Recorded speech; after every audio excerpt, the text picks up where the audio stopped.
Hey there, welcome to day 1192 of What You Up To Now. Sharon Horne-Ellstrom here, documenting the journey as I transition from the brick and mortar world, corporate world, to the online world. What's working, what's not, the good, the bad, the ugly, kind of all of it. Just document every day. Today, our 365-day challenge to do one thing every day that centers us or centers me and you was about the grand perhaps. Yesterday we talked about perhaps today, and today we talked about perhaps tomorrow. Now I don't know about you, but I don't need anybody's permission to procrastinate or put things off. So perhaps I will not listen to perhaps. It's like listening to maybe. Maybe someday I'll try to do this. Well, talk about being non-committal. So as far as I'm concerned, the grand perhaps for putting something off till tomorrow will not happen. I've got a bunch of stuff going on today, so perhaps I'll do it today and not put it off until tomorrow. Our idiom for supersize your business was the ball's in your court. Now, this one comes from tennis. It's a relatively new one from the 1960s.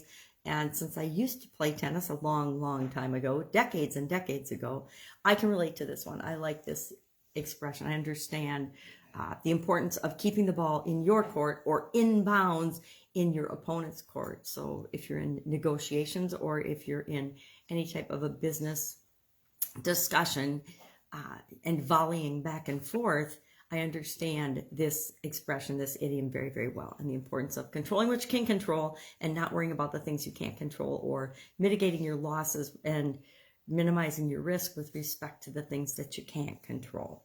So great idiom, fun one I can definitely relate to. So I always like it when I come up with, or I have an idiom that comes up that is easy to relate to and easy to relate to business. Get Up and Go Challenge is not on hold, but we're done. We just finished on May 1st, the 7th version of the 30+ day Get Up and Go Challenge. And I'm traveling for the next couple of weeks and deciding what's the next thing we're going to do with that. What's the direction? So for a couple of weeks, I won't be doing a lesson or anything with respect to the Get Up and Go Challenge. It gives me an opportunity to go back, recap, reevaluate the whole challenge, what's working, what's not, what I'd like to change and tweak and improve on, because every time I do it, I want to make sure that the next time is better and that we add another thing that enhances and improves the experience for everybody. Doesn't just be more of the same. A lot of people nowadays are using challenges for just strictly for marketing and to bring people into their business and sell them their high ticket programs. So they're doing a 3 to 5 to maybe 10-day challenge, which is a couple days of content and about 5 days of marketing, to be honest. And actually the whole thing is just a big marketing webinar spread out as if it's a challenge, which I have my opinions on. I do 30-day challenges for a reason, because they're effective, they work, and they get you awesome results. 5 and 10-day challenges are all for the marketer that are selling you something. And they'll tell you it's not, but it absolutely positively is. And if it gets you into their world and they're the right person for you, I'm all for it, because it is an incredible way to give people a taste of what it is you do. It's like sampling at the grocery store. I don't know if they do that anymore, probably not during COVID, but in the food business, we used to sample in grocery stores all the time. People would get a little taste of your products and services, and they would know if they liked them and wanted to buy them or not. It's kind of the same thing with challenges or launches or anything else online these days.